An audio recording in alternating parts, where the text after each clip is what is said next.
Brought to you by MDH मसाले।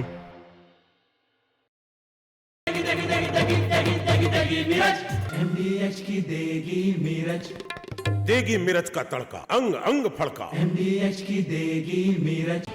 UP में कानून को चुनौती देना कितना महंगा पड़ सकता है, इसकी मिसाल कई बार सामने आ चुकी है। लेकिन बावजूद इसके कुछ लोगों को बात समझ नहीं आती और वो हिमाकत कर बैठते। ऐसा ही कुछ मुरादाबाद में हुआ, जहां खुद को कानून से ऊपर समझने वाले एक शख्स ने जब वर्दी वालों को निशाना बनाया तो बुलडोजर ने उसे उसके किए की बखूबी सजा दी।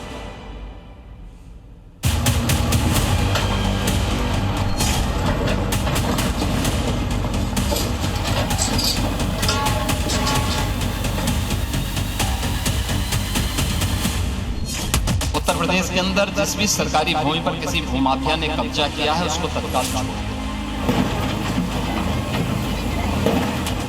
हमारा बुलडोजर बोलता नहीं है, लेकिन माफियाओं की बोलती बंद कर देता। कोई माफिया बनने का प्रयास करेगा तो मिट्टी में मिलने की तैयारी भी करेगा।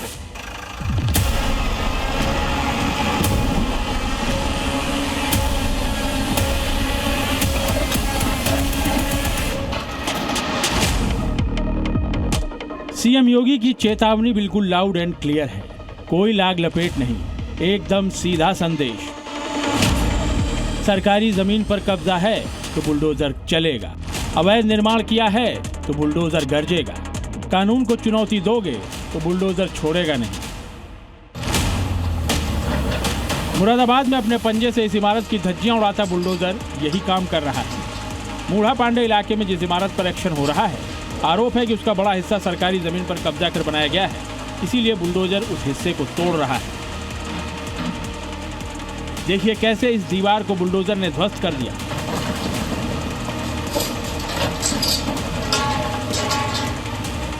स्कूल के मुख्य द्वार पर बने पिलर पर बुलडोजर लगातार चोट कर रहा है। स्कूल की दूसरी दीवारों की धज्जियां उड़ा रहा है। आरोप है कि स्कूल के जिस हिस्से पर बुलडोजर चला है वो अवैध रूप से बना था। 114 वर्ग मीटर सरकारी जमीन पर बाउंड्री वॉल कर शौचालय और गेट का निर्माण किया गया था। अब आपको बताते हैं कि यह स्कूल है किसका। इस स्कूल के मालिक हैं जिला पंचायत सदस्य मोहम्मद शमी उर्फ शंभू। जिला पंचायत सदस्य मोहम्मद शमी उर्फ शंभू उस समय चर्चा में आया था जब 2 महीने पहले उसने गाजियाबाद से आई पुलिस टीम पर अपने समर्थकों के साथ हमला किया था। गाजियाबाद पुलिस साइबर ठगी के आरोपी शमी के भाई राशिद की तलाश में मुरादाबाद पहुंची थी। राशिद को पकड़ने पहुंची गाजियाबाद पुलिस पर हमला कर आरोपी मोहम्मद शमी और उसके समर्थक फरार हो गए। गाजियाबाद पुलिस ने सभी आरोपियों के खिलाफ मुकदमा दर्ज कराया था। मूढ़ा पांडे पुलिस ने भी शमी सहित सभी आरोपियों पर अलग से केस दर्ज किया था। आरोपी शमी को इसके बाद गिरफ्तार कर जेल भी भेजा गया। फिलहाल वो जमानत पर चल रहा है। इसी बीच मुरादाबाद प्रशासन को शमी के अवैध कब्जे के बारे में पता चला, जिसे लेकर प्रशासन ने नोटिस भेजा तो शमी डीएम ऑफिस से स्टे ले आया। प्रकरण एक राजनीतिक प्रकरण है और राजनीतिक उद्देश्य से ये मेरा जो आज ये तोड़ा गया, जो आप देख रहे हैं, एक जबरदस्ती तोड़ा गया है। जबकि धारा 67 का एक मुकदमा मुझ पे चलाया गया 2021 में, उसमें मैं मुकदमा तहसील से हारने के बाद में डीएम साहब की अपील में चला गया। डीएम साहब ने मुझे स्टे दे दिया। उस पे स्टे देते हुए मुझसे कहा इन्हें पुनः सुन लिया जाए। मामले की दोबारा सुनवाई हुई तो डीएम ऑफिस से शमी का स्टे खारिज कर दिया गया, जिसके बाद प्रशासन का बुलडोजर एक्शन में आया और स्कूल का अवैध हिस्सा ध्वस्त कर दिया। अब शमी का आरोप है कि डीएम ऑफिस से स्टे खारिज होने के बाद उसने सिविल कोर्ट और हाई कोर्ट से कार्रवाई पर स्टे ले रखा था। बावजूद इसके प्रशासन ने मनमाने तरीके से बुलडोजर एक्शन को अंजाम दिया। 2 स्टे होने के बाद हाई कोर्ट का स्टे, सिविल का स्टे और आज मैंने अपील डाली है। उसके बाद जबरदस्ती मेरे छोटे छोटे बच्चे जो टॉयलेटें दिख रही हैं इसी में करते हैं। आप सुबह आ जाना स्कूल टाइम में, मेरे बच्चों के लिए टॉयलेट करने की जगह नहीं बची। आप देख लीजिए अंदर चल के, छोटे मासूम बच्चों की टॉयलेट तोड़ दी गई। मुझे फर्जी मुकदमों में जेल भेज दिया गया। बताइए मैं कहाँ जाऊं? मैं अदालतों में तो जा सकता हूं।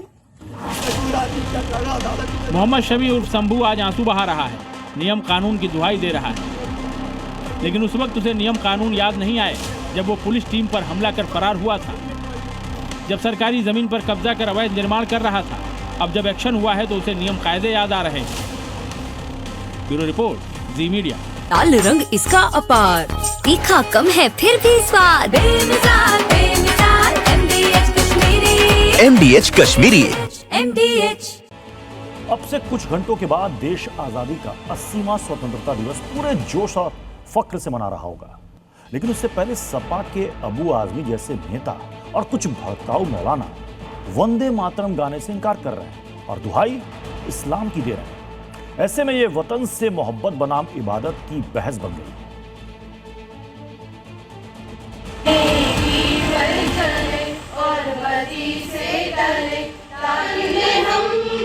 अगर कोई चीज़ ज़बरदस्ती किसी भी थोपी जाती है तो यहाँ पे कानून है।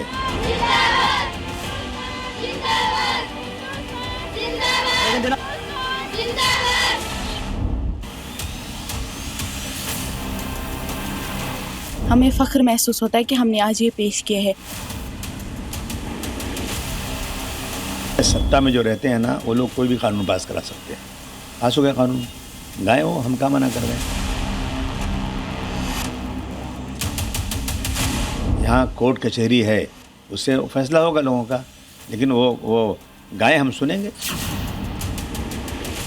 जब देश अपनी आज़ादी के 80वें स्वतंत्रता दिवस को मनाने की तैयारियां कर रहा है, तब अबू आजमी जैसे नेता वंदे मातरम गाने को मजहबी चश्मे से देख रहे हैं। वंदे मातरम गाने को लेकर कह रहे हैं कि जो लोग शरीयत को मानते हैं उनके लिए यह धार्मिक मजबूरी है कि वो अल्लाह के अलावा किसी और की वंदना नहीं कर सकते। क्या आप उन्हें उनके मजहब से अलग कर देंगे? यानी अबू आजमी हमेशा की तरह वंदे मातरम गाने से साफ साफ इनकार कर रहे हैं।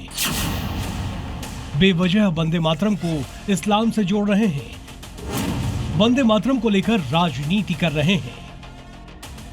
अगर कोई चीज़ ज़बरदस्ती किसी भी थोपी जाती है तो यहाँ पे कानून है। सत्ता में जो रहते हैं ना, वो लोग कोई भी कानून पास करा सकते हैं। पास हो गया कानून, गाए हो, हम क्या मना कर रहे हैं। यहाँ कोर्ट कचहरी है, उससे फैसला होगा लोगों का, लेकिन वो गाए हम सुनेंगे। ये तब है जब गृह मंत्रालय की तरफ से साफ गाइडलाइंस है कि जन गण मन से पहले सभी सरकारी कार्यक्रमों और शैक्षणिक संस्थानों में वंदे मातरम गाना होगा। ये तब है जब सरकार वंदे मातरम गाने को लेकर कानून पास कर चुकी है। कानून का हवाला देने वाले अबू आजमी कानून की दुहाई देकर ही कानून तोड़ने की राह पर चल रहे हैं। बातें कोर्ट कचहरी की कर रहे हैं। यहाँ कोर्ट कचहरी है, उससे फैसला होगा लोगों का, लेकिन वो गाए हम सुनेंगे। यूपी में सीएम योगी भी केंद्र सरकार की गाइडलाइंस पर अमल करने के लिए निर्देश दे चुके हैं। इसके लिए समाजवादी पार्टी के महाराष्ट्र प्रदेश अध्यक्ष और विधायक अबू आजमी हमेशा की तरह इसके विरोध में उतरे हुए हैं। अध्यक्ष महोदय, वंदे मातरम हम नहीं पढ़ सकते इसलिए कि हम एक अल्लाह को मानते हैं। हम उसके अलावा किसी के आगे सर नहीं झुका सकते। जो एक अल्लाह को मानता है, जो अपनी माँ का भी सजदा नहीं करता, वो जमीन का सजदा, सूरज का सजदा नहीं कर सकता। ये इस्लाम में कहा गया है। अबू आजमी को मदरसों की ये तस्वीरें देखनी चाहिए। छात्र छात्राएं वंदे मातरम गाने की प्रैक्टिस कर रही है। हाथों में तिरंगा लेकर आजादी के जश्न को मदरसे के ये छात्र शान से मना रहे हैं। इससे हमें याद आता है अपने फ्रीडम फाइटर्स की वो कुर्बानियां, और इससे हमें देश के लिए प्रेम बढ़ता है। कैसा जब हम एक वंदे मातरम गाते हैं तो अंदर से एक अलग ही फीलिंग आती है और हम अपने आप को अच्छे से मुल्क से कनेक्ट कर पाते हैं। हमें आज बहुत अच्छा लगा कि हमने आज ये वंदे मातरम गाया। ये सिर्फ एक गीत नहीं बल्कि हमारी मुल्क के लिए मोहब्बत, इज्जत और यकजहत का इजहार है। एक तरफ ये छात्र हैं जिनमें वंदे मातरम गाने भर से राष्ट्र भक्ति की भावना जागरूक हो रही है। दूसरी तरफ अबू आजमी जैसे नेता हैं जो रटी रटाई बातें कर खुद को देशद्रोही साबित करने पर तुले हुए हैं। इसलिए तो सवाल उठ रहा है, भाईजान तिरंगा तो लहराएंगे लेकिन क्या वंदे मातरम गाएंगे? क्योंकि कुछ कट्टरपंथी मौलाना भी वंदे मातरम गाने को लेकर अबू आजमी वाली लाइन पर तेजी से बढ़ रहे हैं। वंदे मातरम में कुछ अशार शेर ऐसे हैं कुछ गीत ऐसे हैं जो हमारे मजहब की बुनियाद से टकराते हैं। अब वो आदमी ने जो कहा है उनके इस बयान से मैं सहमत हूँ। ये मुसलमानों पर थोपा जा रहा है। वंदे मातरम का विरोध करने वालों के खिलाफ साधु संतों और हिंदू संगठनों में भी आक्रोश की लहर दौड़ गई है। वंदे मातरम जो नहीं गाएगा उसको भारत में रहने का कोई औचित्य, कोई आधार नहीं है। अब से कुछ घंटों बाद भारत एक ऐतिहासिक अवसर का साक्षी बनने जा रहा है। स्वतंत्रता दिवस के मौके पर पहली बार लाल किले की प्राचीर से राष्ट्रीय गीत वंदे मातरम का सामूहिक गायन किया जाएगा। लेकिन सपा विधायक अबू आजमी और कुछ नफरती मौलाना माहौल बिगाड़ने पर आमादा हो गए हैं। ब्यूरो रिपोर्ट, जी मीडिया। यूपी में योगी सरकार बनने के बाद से ही अपराधियों और माफियाओं पर शिकंजा कसा जा रहा है और इसी कड़ी में अब माफिया अतीक और उसके भाई अशरफ की 155 करोड़ रुपए की बेनामी संपत्ति को कुर्क करने की तैयारी शुरू हो गई है। राजस्व विभाग ने बेनामी संपत्ति का सत्यापन शुरू कर दिया है और अब किसी भी वक्त माफिया अतीक की बेनामी संपत्ति कुर्क की जा सकती है। आखिर कैसे योगीराज में माफिया अतीक के नाम का हर पत्थर तोड़ दिया जाएगा, इस रिपोर्ट में देखिए।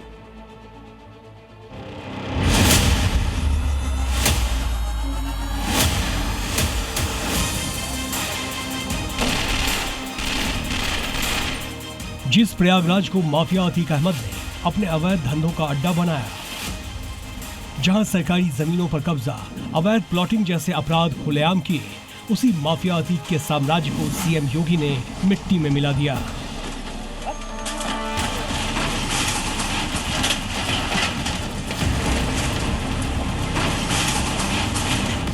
क्योंकि योगी राज में माफिया का इलाज दो तरीके से होता है। पहला ये कि उसके अवैध संपत्तियों पर बुलडोजर प्रहार होता है, इंच इंच जमीन को पीले पंजे से रौंद दिया जाता है। और दूसरा ये कि माफिया और उसके गुर्गों की बेनामी संपत्तियों को कुर्क कर लिया जाता है। यानी माफिया का हाल ऐसा हो जाता है कि ना तो उसकी संपत्ति बचती है और ना ही रौब। और माफिया अतीक के साथ भी यही हो रहा है, क्योंकि अतीक की मौत के बाद से ही उसके साम्राज्य पर योगी सरकार का ताबड़तोड़ एक्शन जारी है। और इसी कड़ी में योगी सरकार एक और बड़े एक्शन का ब्लूप्रिंट तैयार कर चुकी है।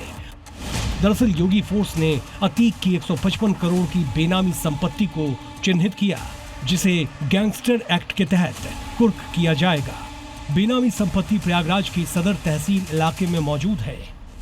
संपत्ति जो बेनामी तौर पर माफिया की है उसको प्रयागराज पुलिस ने चिन्हित किया है। गैंगस्टर एक्ट के तहत विधिक प्रक्रिया अपना करके कुर्क करने की जो कवायद है उसमें पुलिस जुट गई है।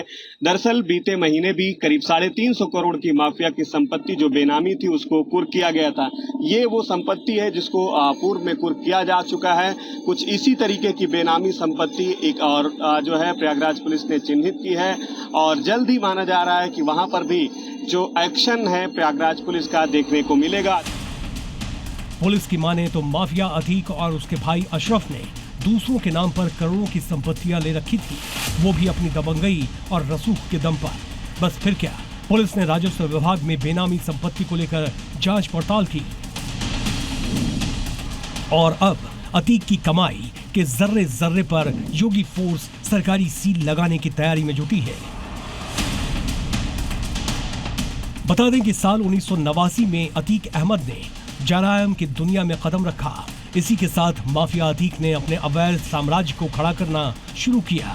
इसके लिए अतीक ने अवैध सरकारी ठेके, फिरौती और जमीनों पर कब्जे जैसे गैर कानूनी गुनाह भी किए और चंद सालों में ही माफिया अतीक 11,684 करोड़ की संपत्ति का मालिक बन गया। हालांकि अब तक अतीक की 1,300 करोड़ की संपत्ति जब्त हो चुकी है, जिसमें ध्वस्तीकरण के साथ कुर्क किए जाने जैसी कार्रवाई शामिल है। बता दें कि हाल के कुछ सालों में अतीक के जिन जिन संपत्तियों को कुर्क किया गया है उसमें शामिल है जुलाई 2026 प्रयागराज में 20.38 बीघा बेनामी जमीन कुर्क की, जिसकी अनुमानित कीमत करीब 110 करोड़ थी। सितंबर 2024 प्रयागराज के नैनी इलाके में बेनामी संपत्ति जब्त की गई, जिसकी अनुमानित कीमत करीब 6 करोड़ आंकी गई। फरवरी 2024 नोएडा में अतीक के आवास की कुर्की हुई। जिसकी अनुमानित कीमत करीब 3 करोड़ 70 लाख रुपए थी। नवंबर 2023 20 बीघा जमीन गैंगस्टर एक्ट में कुर्क की गई, जिसकी अनुमानित कीमत 12 करोड़ से ज्यादा थी। यकीन मानिए, माफिया अतीत के अपराधों के किले को योगी प्रशासन ने बीते कुछ सालों में नेस्तनाबूद करके दिखाया है और अब जो बचे खुचे काले साम्राज्य की निशानियां हैं, उनको भी मिटाने का एक्शन अंजाम दिया जा रहा है। सीधे तौर पर कहें तो माफिया का जो अवैध साम्राज्य है उस पर शिकंजा लगातार कसा जा रहा है और उसी कड़ी में एक और बड़ी कार्रवाई आने वाले दिनों में देखने को मिलेगी। गुफरान, जी मीडिया, प्रयागराज। योगी फोर्स यूपी के अंदर और बाहर दोनों जगहों पर एक्शन में। देश के दुश्मनों पर योगी फोर्स अपने बंधन से दूर जाकर स्ट्राइक कर रहे हैं। योगी फोर्स ने 15 अगस्त से ठीक पहले आईएसआईएस के 2 संदिग्ध आतंकियों को धर दबोचा, जो खुफिया जानकारी भेज रहे थे। संदिग्धों को लगा था कि यूपी से हजारों किलोमीटर दूर बैठकर देश के खिलाफ साजिश रचेंगे तो पकड़े नहीं जाएंगे, लेकिन योगी फोर्स से वो बच नहीं पाए।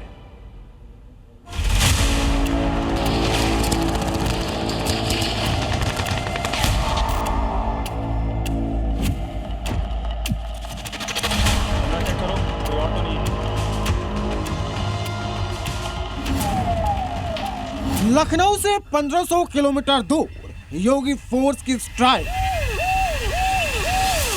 योगी फोर्स ने आईएसआईएस की साजिश पर बुलडोजर चला दिया। जो काम कर्नाटक पुलिस को करनी चाहिए थी, उस केस को योगी फोर्स ने दूसरे राज्य में जाकर सुलझा दिया है। योगी फोर्स ने साबित कर दिया है कि आतंकी देश के किसी भी कोने में ही क्यों ना छिपकर बैठे हो, लेकिन योगी फोर्स से उनका बचना नामुमकिन है। कमरा चेक करो, कोई और तो नहीं है। यूपी एटीएस ने कर्नाटक के कलबुर्गी में स्ट्राइक कर 2 आईएसआईएस के संदिग्ध आतंकियों को पकड़ा है। एक का नाम समीर है, जबकि दूसरे का नाम सलमान है।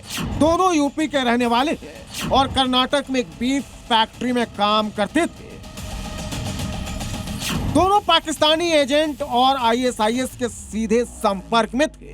भारत के खुफिया जानकारी सोशल मीडिया के जरिए आतंकी संगठनों तक भेज रहे थे। इसके साथ ही सोशल मीडिया पर एंटी इंडिया और एंटी नेशनल पोस्ट करते थे ताकि माहौल खराब हो सके। City police have arrested a 23-year-old youth from Uttar Pradesh, basically resident of Sadarpur in Sitapur district of Uttar Pradesh, based on his suspicious social media activities. Preliminary investigation has revealed that he was engaging in following certain social media accounts which were spreading anti-national content. UP के सीतापुर में जब संदिग्ध आतंकी समीर के घर जी news की team पहुंची तो घर पर मां और 3 बहनें मिली। मोहम्मद समीर देश विरोधी गतिविधियों में संलिप्त पाए गए, जिसके बाद यूपी एटीएस ने उन्हें सीतापुर से यहां पर गुरुवार को उठाया है। हम मौजूद हैं इस समय मोहम्मद समीर के घर पर। आपको दिखाना चाहेंगे कि ये मोहम्मद समीर का घर है। उनकी बहन हमारे साथ में, उससे बात कर लेते हैं। जी, वो 1 साल से घर पे नहीं आए हैं। कितना टाइम, मतलब पहले क्या करते थे? पहले कुछ नहीं करते थे, पढ़ाई करते थे। उनके जो है बचपन में कुत्ता काट लिया था, तो उनके मतलब दिमागी हालत सही नहीं रहती, उनके गर्मी चढ़ जाती है ना, इसलिए। उत्तर प्रदेश के एंटी टेररिस्ट स्क्वाड टीम जब कलबुर्गी की उपनल गांव में एक घर पर छापा मारी तो चौंक गई, क्योंकि दोनों संदिग्ध भारत में दंगा फैलाने के लिए अपनी प्लानिंग कर रहे थे। संदिग्धों के कमरे से एक मैप मिला, कुछ ऐसे संवेदनशील चीजें मिली जो उन्हें संदिग्ध बनाती है। पकड़े गए दोनों संदिग्ध कलबुर्गी में फेयर फैक्ट्री नाम के एक बीफ कंपनी में कई सालों से काम कर रहे थे और वहीं से ये आईएसआईएस से मिलकर भारत के खिलाफ साजिश रच रहे थे। वो लड़का था, एक साल से तो हम उसको देखा नहीं है अभी यहाँ। अच्छा। 1 साल पहले कभी कभी देखते थे, बाकी वो अपने ननिहाल सदरपुर में रहता था। जी जी, वहाँ जाता था, रहता था। बाकी ये सब लोग, इनके जो 2-3 बहनें हैं, बाकी घर रहे सीधे लोग हैं ये सब लोग। अच्छा। कोई अभी तक ऐसा कभी दुआरे आते देखते या कुछ देखते, कभी इनके ऊपर ये देखा गया नहीं। वो यहाँ रहते थे, काम करे चला गया। अच्छा, चला गया। हाँ, 1 साल से 1 साल से नहीं देखा।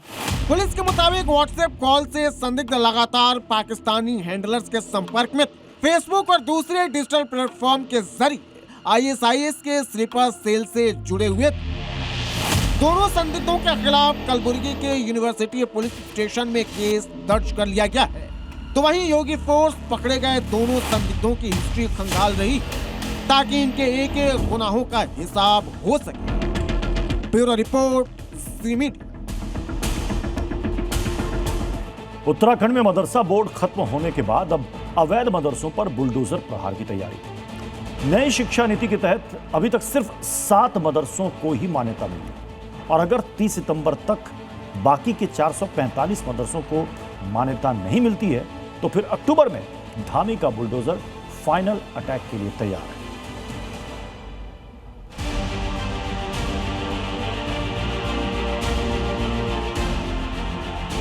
पहले ही हमने कहा था जो मानकों पर नहीं आएंगे उनको बंद कर दिया जाएगा। अवैध मदरसे पाए जाएंगे, जहाँ भी कोई संदिग्ध व्यक्ति पाए जाएंगे, इनका संचालन करते हुए पाए जाएंगे, उन सबके खिलाफ हम कठोर कार्रवाई कर रहे हैं। उत्तराखंड में 452 मदरसों में से सिर्फ 7 मदरसों को ही मिली मान्यता। उत्तराखंड में 445 मदरसों पर चलेगा बुलडोजर। देवभूमि में अवैध मदरसा चलते हुए पकड़ा गया तो फिर धामी का बुलडोजर करेगा स्ट्राइक। मदरसा बोर्ड के दौरान 452 मदरसे पंजीकृत, इनमें से 400 जूनियर स्तर के मदरसे जबकि 52 सीनियर स्तर के मदरसे शामिल। लेकिन नई शिक्षा व्यवस्था में अभी तक सिर्फ 60 मदरसों ने ही शिक्षा विभाग में मान्यता के लिए आवेदन किया, जबकि सिर्फ 7 मदरसों को सरकार की तरफ से मान्यता मिली है।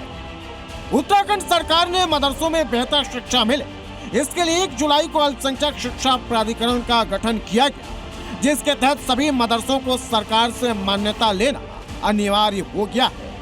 अपना कल्याण कर सकेंगे। IAS और IPS और इंजीनियर बनने का रास्ता उनका माननीय मुख्यमंत्री श्री पुष्कर सिंह धामी जी ने प्रस्तुत कर दिया है। इसलिए मैं मदरसों के संचालकों से कहूँगा कि मॉडर्न एजुकेशन, आधुनिक एजुकेशन, ये वक्त की ज़रूरत है। उत्तराखंड में मदरसों की मान्यता के लिए 11 शर्तें जरूरी। जो मदरसे इन शर्तों को पूरा करेंगे उन्हें सरकार मान्यता दे देगी।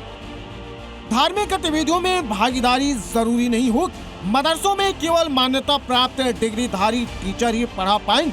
मदरसे अल्पसंख्यक समुदाय द्वारा ही स्थापित और संचालित होने चाहिए। शिक्षा परिषद से मदरसों का संबंध जरूरी है। सोसाइटी रजिस्ट्रार में पंजीकरण भी जरूरी होगा। जमीन किसी व्यक्ति के नाम पर न हो, सोसाइटी के नाम पर होना चाहिए। मदरसों से संबंधित लेन देन बैंक खाते से करना अनिवार्य है। सांप्रदायिक और सामाजिक सद्भाव को बनाए रखना भी जरूरी है, यानी धार्मिक कट्टरता की पढ़ाई पर सीधे रोक। इसके साथ ही 3 साल की ऑडिट रिपोर्ट और खेल मैदान भी जरूरी होगा, तभी मदरसा चलाने की अनुमति मिलेगी। अब सोचिए 452 में से सिर्फ 7 मदरसों को मान्यता मिली है, यानी बाकी के मदरसे इस कैटेरिया में फिट ही नहीं बैठते हैं। लेकिन इसके बाद भी पढ़ाई के नाम पर मदरसे ये चल रहे थे। मान्यता चूँकि कोई विधिवत तरीके से होती नहीं थी, तो इसलिए जब से ये शिक्षा का, अल्पसंख्यक शिक्षा का जो प्राधिकरण जो बनाया है, उसके बाद उसके कुछ मानक बना दिए गए हैं। उसका सिलेबस भी तय कर दिया गया है कि इस प्रकार का सिलेबस होगा। तो उसके बाद थोड़ा सा जो इस क्राइटेरिया में नहीं आ रहे हैं, जिन्होंने इन मानकों को पूरा नहीं किया है, तो वो पहले ही हमने कहा था जो मानकों पर नहीं आएंगे उनको बंद कर दिया जाएगा। धामी सरकार का मैसेज साफ है, चाहे कुछ भी हो जाए, मदरसों को मुस्लिम समुदाय के बच्चों के भविष्य से खेलने की अनुमति नहीं मिलेगी। मदरसों को मान्यता चाहिए तो फिर सरकार की शर्तों पर खरा उतरना होगा। ब्यूरो रिपोर्ट, ज़ी मीडिया। अब देशहित में बात उस खबर की जो उन तमाम पेरेंट्स को इस अचरज में डाल सकती है कि उनका बच्चा मोटी फीस लेने वाले स्कूल में भी सेफ है या फिर नहीं। हर स्कूल में कैंटीन होती है, अमूमन वहां से छात्र फास्ट फूड लेकर खाते हैं, लेकिन जयपुर के एक निजी स्कूल की कैंटीन से पैटीज लेकर खाने से एक छात्र की मौत हो गई। आरोप है कि इस मामले में स्कूल प्रशासन ने भी लापरवाही की, जिसके कारण 12वीं के छात्र ने दम तोड़ दिया।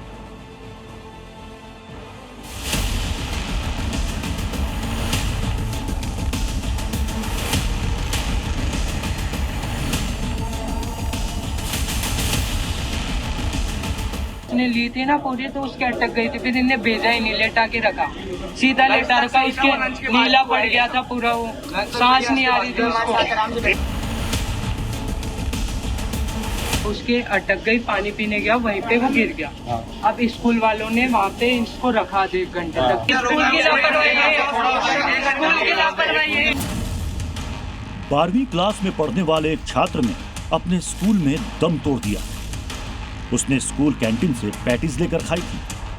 पैटीज खाते ही उसकी तबीयत बिगड़ गई, सांस लेने में परेशानी होने लगी और आखिरकार उसने दम तोड़ दिया। एक पैटीज ने एक छात्र की जान ले ली। अब हंगामा मचा है, प्रदर्शन हो रहा है, बवाल खड़ा हो गया है, क्योंकि मृतक छात्र प्रिंस के परिवार वालों और उसके साथ पढ़ने वाले छात्रों का आरोप है कि पैटीज खाने से उसकी मौत हुई है। पैटीज खाने के बाद जब उसकी तबीयत बिगड़ी तो स्कूल प्रशासन की तरफ से लापरवाही की गई। तुरंत उसे अस्पताल नहीं ले जाया गया। 1 घंटे तक वो स्कूल में ही तड़पता रहा। आरोप है कि स्कूल प्रशासन ने इंतजार किया कि उसके माता पिता स्कूल आएं और उसे अस्पताल लेकर जाएं। हाँ, सबने खाई थी, हम सब थे। तो उसने थोड़ी ज्यादा पैटीज खा ली। अब उसके अटक गई, पानी पीने गया, वहीं पे वो गिर गया। अब स्कूल वालों ने वहाँ पे इसको रखा 1 घंटे तक, भेजा नहीं कि पेरेंट्स आएंगे जब भेजेंगे। सेम टाइम लेके जाते तो बचता है। स्कूल की लापरवाही है। देशहित में आगे बढ़ते हैं। साल 2023 में उत्तराखंड के जोशीमठ में रातों रात सैकड़ों घरों, सड़कों और खेतों में बड़ी बड़ी दरारें आ गई, जिससे पूरा शहर संकट में आ गया और डरे हुए परिवारों को सुरक्षित स्थानों पर शरण लेनी पड़ी। अब ऐसी ही चेतावनी हिमाचल प्रदेश की राजधानी शिमला का शिकलाना क्षेत्र दे रहा है।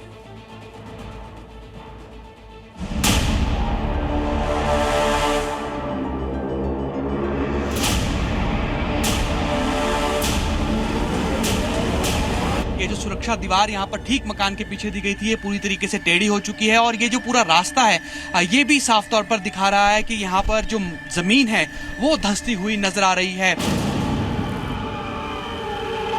ये सोचने वाली बात है कि यहाँ दिक्कत क्यों आ रही है। यही होगा हिमाचल प्रदेश की राजधानी शिमला के शकराला क्षेत्र में मौजूद उन सभी 150 से ज्यादा मकानों का जो आज दरक रहे हैं, जिनमें दरारें पड़ गई हैं, जिनके नीचे से जमीन सूट कर खिसक रही है। अगर वक्त रहते इनका इलाज नहीं किया गया तो वो दिन दूर नहीं जब ठीक इसी तरह से ये मकान भी भरभरा कर गिर पड़ेंगे, क्योंकि जमीन के ठीक ऊपर मकानों की दीवारें खोखली हो चुकी हैं। दीवारों में मोटी मोटी दरारें पड़ गई हैं। सड़क 2 हिस्सों में बट गई है। पहाड़ों पर मकानों को बनाने के दौरान एक सुरक्षा दीवार बनाई जाती है ताकि उनसे मकानों को सपोर्ट मिले। आलम यह है कि उन सुरक्षा दीवारों की हालत भी जर्जर हो चुकी है। आपको नजर आ रहा होगा कि एक बड़ा गैप बेसमेंट और मकान पर यहाँ देखा जा रहा है। इसके अलावा जो सुरक्षा दीवार मकान के ठीक पीछे दी गई थी वो भी यहाँ पर टेढ़ी होती हुई दिखाई दे रही है। इसी तरह की तस्वीरें मकानों में देखने के लिए मिल रही हैं। आप देखेंगे ये तस्वीरें कि यहाँ देखिए, ये जो सुरक्षा दीवार यहाँ पर ठीक मकान के पीछे दी गई थी ये पूरी तरीके से टेढ़ी हो चुकी है और ये जो पूरा रास्ता है ये भी साफ तौर पर दिखा रहा है कि यहाँ पर जो जमीन है वो धंसती हुई नजर आ रही है। पास ही 4 लेन बनाने के लिए मशीनें चल रही हैं। हाईवे निकाला जा रहा है। इसके लिए बड़ी बड़ी मशीनें काम में लगी हैं। कहा जा रहा है कि इसी वजह से इन मकानों का ऐसा हाल हुआ है।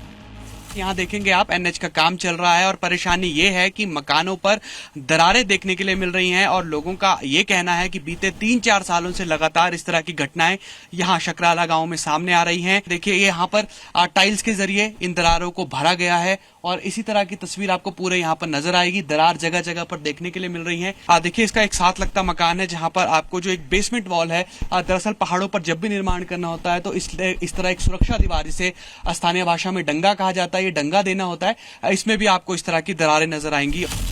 आलम यह है कि शिमला से सटी मल्याणा पंचायत के शकराला क्षेत्र में सैकड़ों लोग खौफ के साए में जी रहे हैं। यहाँ रास्तों से लेकर घरों तक में लगातार दरारें बढ़ती चली जा रही हैं। इससे स्थानीय लोगों को हर वक्त अपनी और अपने परिवार की सुरक्षा की चिंता सता रही है। लोगों को समझ नहीं आ रहा है कि पूरा क्षेत्र लगातार धंसता क्यों जा रहा है। स्थानीय लोगों के मुताबिक बीते 4-5 सालों से मरम्मत कराने के बाद भी मकानों में दरारें आ रही हैं। लोगों का आरोप है कि इसके पीछे नेशनल हाईवे और 4 लेन का निर्माण एक बड़ी वजह हो सकता है। क्योंकि मशीनों के चलने से पूरे इलाके में कंपन होता है, जिससे दरारों का खतरा बढ़ जाता है।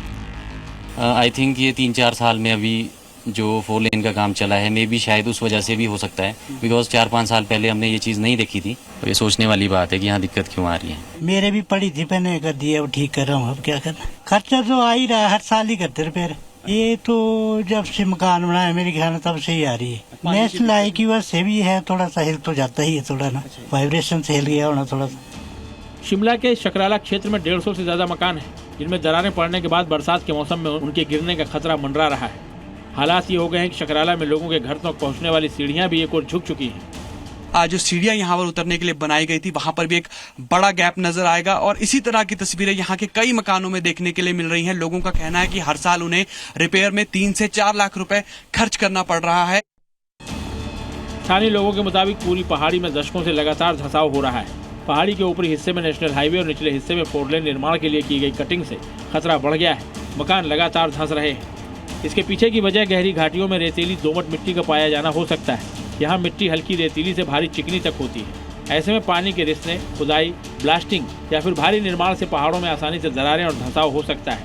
यही वजह है कि शिमला में भूस्खलन और मकानों में दरारों की समस्या बीते कुछ वक्त से लगातार बनी हुई है। लेकिन शिमला के शकराला क्षेत्र की इस स्थिति को नजरअंदाज नहीं किया जा सकता। इस पर जल्द से जल्द कड़े कदम उठाने का अलार्म बज चुका है। अंकुश डोभाल, जी मीडिया, शिमला। बीते 1 साल से हिंदुस्तान ने पाकिस्तान पर जो वाटर स्ट्राइक कर रखी है, अब उसका सॉलिड असर पाकिस्तानी हुक्मरानों पर दिखने लगा है। शहबाज शरीफ बौखलाए हुए हैं और इसी बौखलाहट में भारत को एक बार फिर धमकी दी है, वो भी सिंधु जल समझौते पर। ये शहबाज मियां हैं, जिन्होंने अपने भाषण की शुरुआत तो अमन चैन वाली तकरीरों से की, लेकिन बोलते बोलते शहबाज मियां का खून ऐसा खौला कि सीधे भारत को जंग की गीदड़ भभकी दे डाली। अरे शहबाज मियां, आपका और आपके मुल्क का खून ही पानी हो चुका है, तो भला आपको पानी की क्या जरूरत। और रही बात हिंदुस्तान की तरफ से आपको पानी देने की, तो यकीन मानिए पानी तो आपको दिया जाएगा, वो भी चुल्लू भर, ताकि डूब के मर सको। क्योंकि जिस पानी के लिए शहबाज शरीफ धमकी दे रहा है, उसे तो हिंदुस्तान ने बीते 1 सालों से रोक रखा है। दम है तो लड़ लो, लेकिन शहबाज मियां को तो बस गाल बजाने हैं। पाकिस्तान के प्रधानमंत्री शहबाज शरीफ ने सिंधु जल समझौते को लेकर भारत को एक बार फिर धमकी दी और कहा कि पाकिस्तान के हिस्से के पानी पर कोई समझौता नहीं होगा। लेकिन ये कोई पहला मौका नहीं, इससे पहले भी शहबाज सिंधु जल समझौते पर धमकी दे चुके हैं। अब पाकिस्तान छाती पीटे या फिर गड़गड़ाते हुए हिंदुस्तान के कदमों में आ गिरे, लेकिन एक बूंद पानी नहीं मिलेगा तो नहीं मिलेगा। क्योंकि पहले तो पाकिस्तान को लगा था कि वो गीदड़ भभकियों से भारत पर दबाव बना लेगा, मगर हिंदुस्तान ने पाकिस्तान के तमाम हथकंडों और उम्मीदों पर पानी फेरते हुए सिंधु जल समझौते को अप्रैल 2025 में निलंबित कर दिया। वजह सिर्फ एक है, जिसे हर पाकिस्तानी भी जानता है। पाकिस्तान सीमा पार आतंकवाद के खिलाफ ठोस और भरोसेमंद कार्रवाई नहीं करता। ऐसे में भारत ने भी प्रण लिया है कि तब तक सिंधु जल समझौते पर रोक जारी रहेगी। बस भारत के इसी कड़े रुख ने पाकिस्तानियों को बूंद बूंद पानी के लिए तरसा दिया है। पाकिस्तान में कोहराम मचा है। पानी की किल्लत के चलते पाकिस्तानियों का जीना मुहाल हो चुका है। बेशक भाईजान, अब तो पाकिस्तान के फील्ड मार्शल मुनीर के माथे से गिरेगा पानी, पाकिस्तान के वजीर आजम शहबाज शरीफ की आंखों से गिरेगा पानी, लेकिन पाकिस्तान के किसी दरिया में पानी नहीं बहेगा, वो सूखे ही रहेंगे। क्योंकि पाकिस्तान तो आतंकवाद को बढ़ावा देता है, दहशतगर्दों को पालता पोसता है, लिहाजा ऐसे मुल्क से हमदर्दी तो कतई नहीं हो सकती। ब्यूरो रिपोर्ट, जी मीडिया। जिन्होंने यूज किया है वो जानते हैं असली हींग का स्वाद। MDH सुपर हींग, शुद्धता का असली तड़का। MDH